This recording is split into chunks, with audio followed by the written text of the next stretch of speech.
lá, mais um Saúde Agora, começando aqui na tela da TV Câmara Campinas. E você já sabe, esse é aquele momento da gente falar um pouquinho sobre doenças, tratamentos, diagnósticos. O nosso objetivo é sempre levar informação de qualidade para você não ficar doente ou sempre melhorar a sua saúde.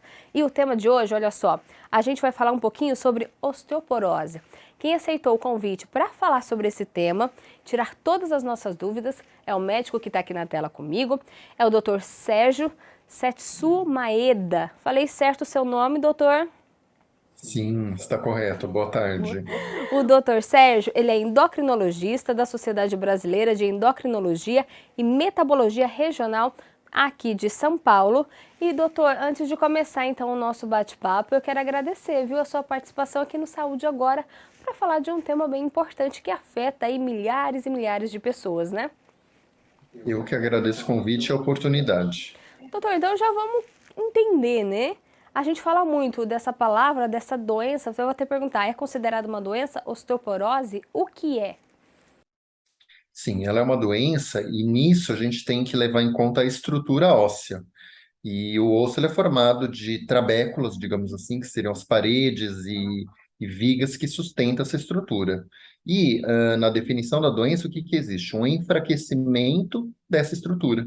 E essa doença propicia o aparecimento de fraturas, que acontecem com os mínimos traumas, seja por queda da própria altura ou um trauma menor que isso. E quando a gente fala de osteoporose, essa é uma doença que aparece mais ou menos em qual faixa etária aí da vida da pessoa? Quantos anos mais ou menos? A população mais acometida pela osteoporose é formada pelas mulheres que estão na pós-menopausa.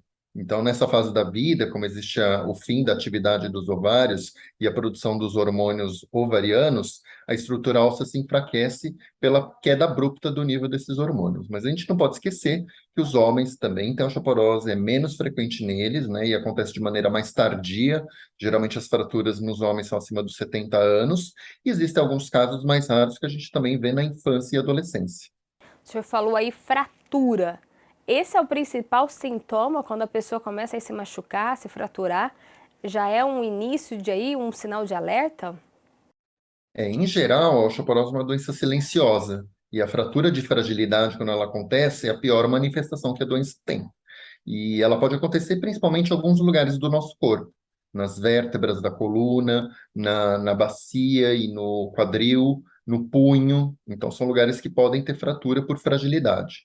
Então, o que que a gente definiria aí? De repente, a pessoa levantou, fez algum movimento, ergueu um peso mínimo e ter a fratura. Então, isso que é o que chama a atenção da doença.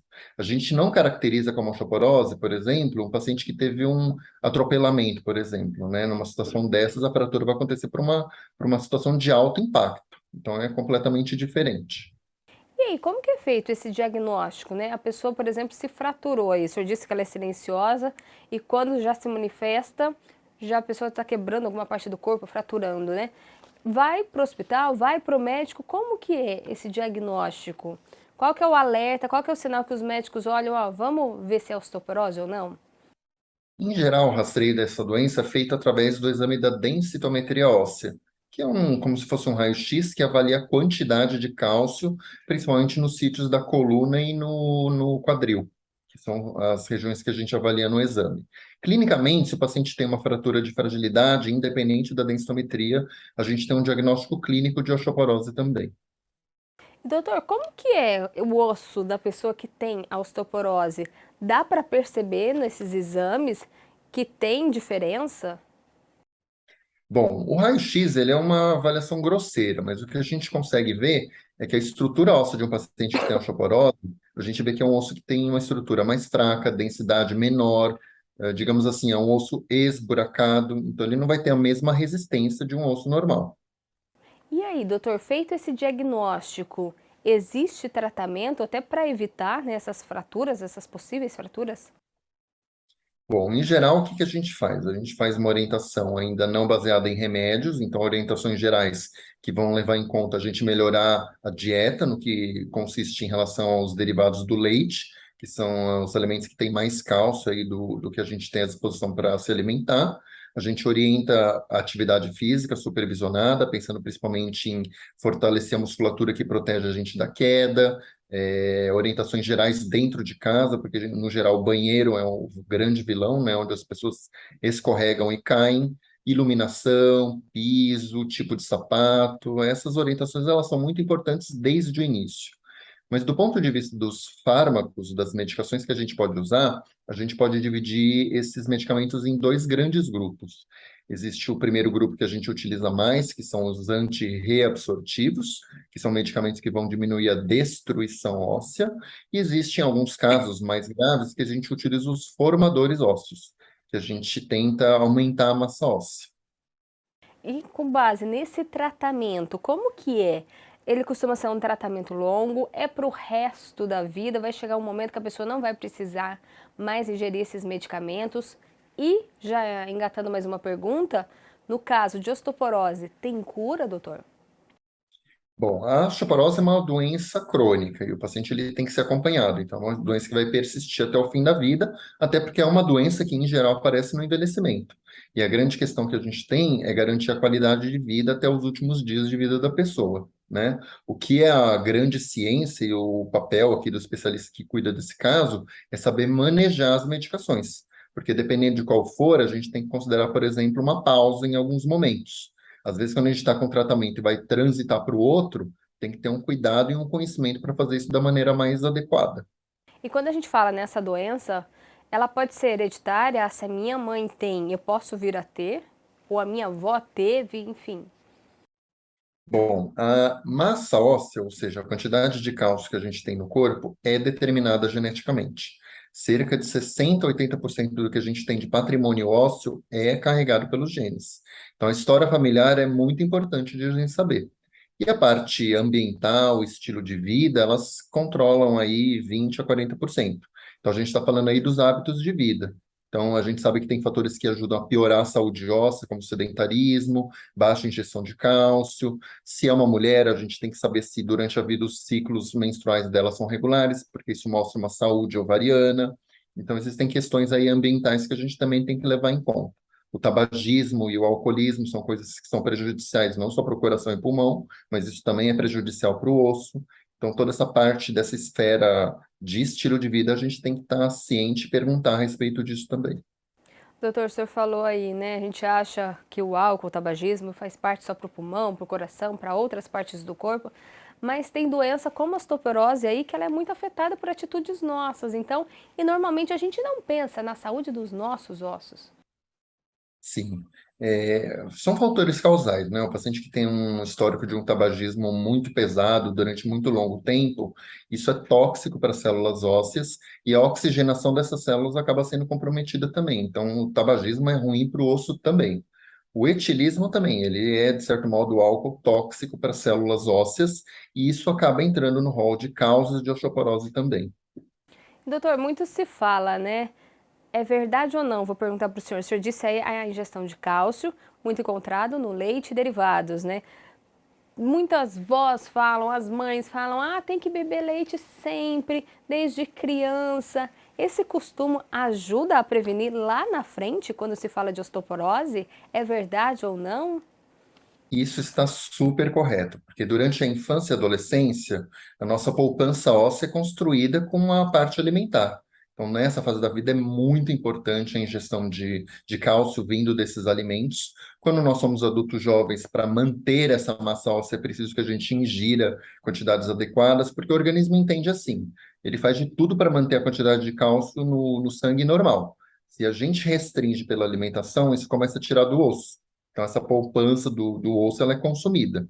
E na fase mais avançada de vida, quando a gente já está acima de 60, 70 anos, se a gente não ingere a quantidade certa, a gente já sabe que nessa fase tem uma perda, e essa perda ela vai ser maior se a gente restringe a quantidade de cálcio alimentar. Então, o cálcio é importante durante toda a vida.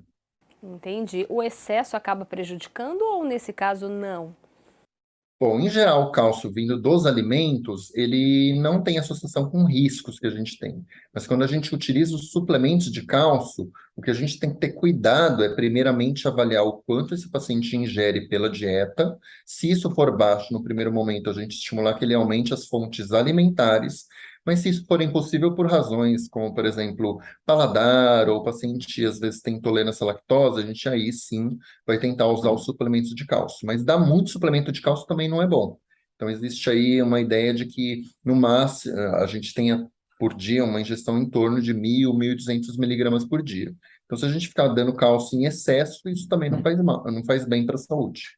E doutor Sérgio, a osteoporose, se ela não tratada de forma correta, o que ela pode causar na vida aí dessa pessoa? Porque às vezes a pessoa acha que tem que ficar tomando os remédios todos os dias, acaba aí deixando de lado, ou toma um dia sim, um dia não. Essa forma incorreta de tratamento pode vir a piorar a situação ou até provocar outras doenças?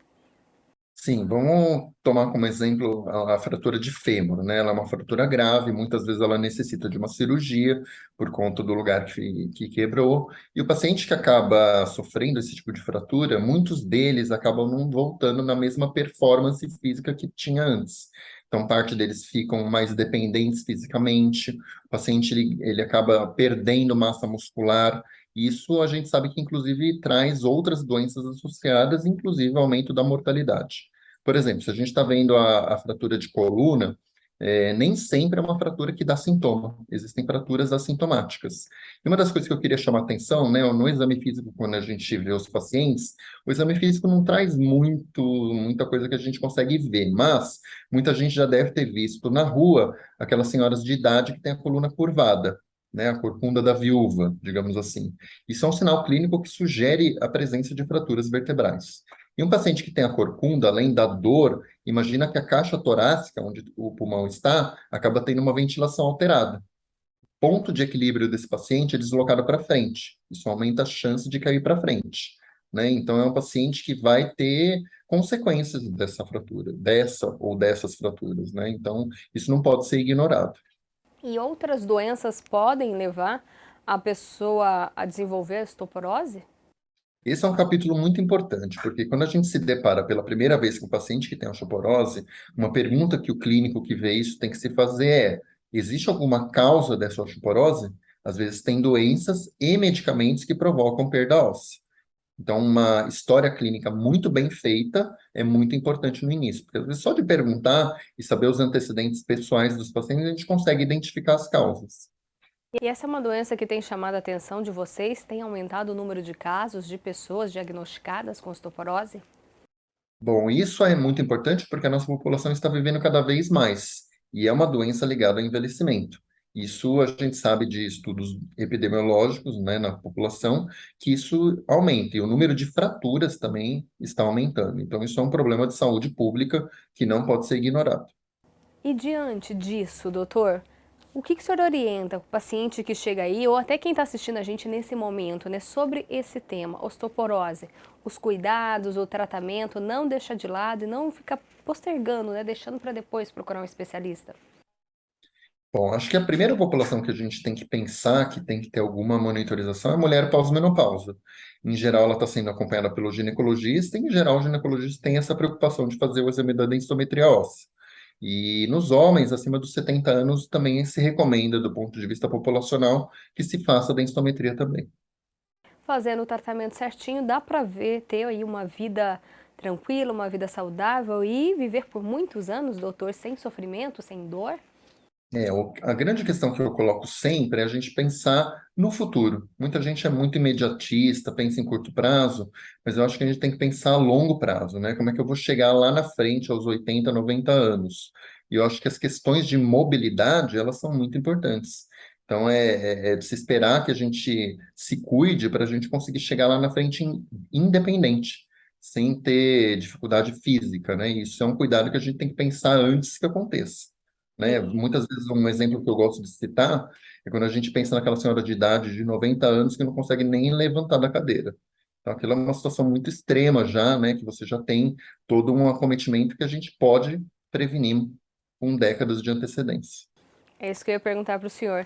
Dá para prevenir, né? A gente, o que o senhor vê na prática?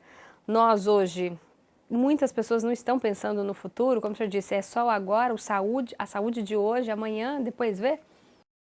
Eu acho que esse é um esforço que nós, como profissionais da saúde, a gente tem que transmitir, né? Pensar sempre na qualidade de vida. Eu acho que tudo que é evitável Eu acho que tem que ter um papel nosso de se cuidar.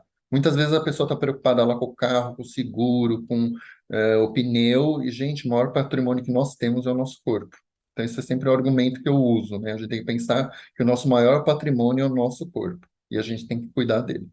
Diante disso, então, eu quero que o senhor deixe as recomendações, né? O senhor falou um pouquinho, né? Atividade física, alimentação, o que mais, doutor? Para a gente ter uma saúde agora e amanhã também, né? Sim, eu acho que essa questão parece meio repetitiva, a gente sempre ter esse discurso dos hábitos saudáveis, mas isso ajuda a prevenir muita doença, né?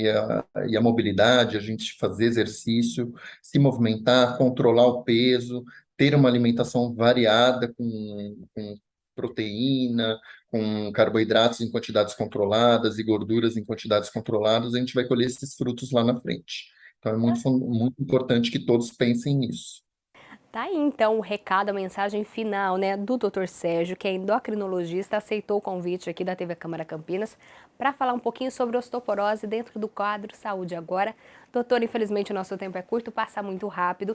Já deixo o convite aqui para próximas entrevistas, viu? Muito obrigada pela sua participação. Agradeço o convite e um bom dia a todos. Para o senhor também.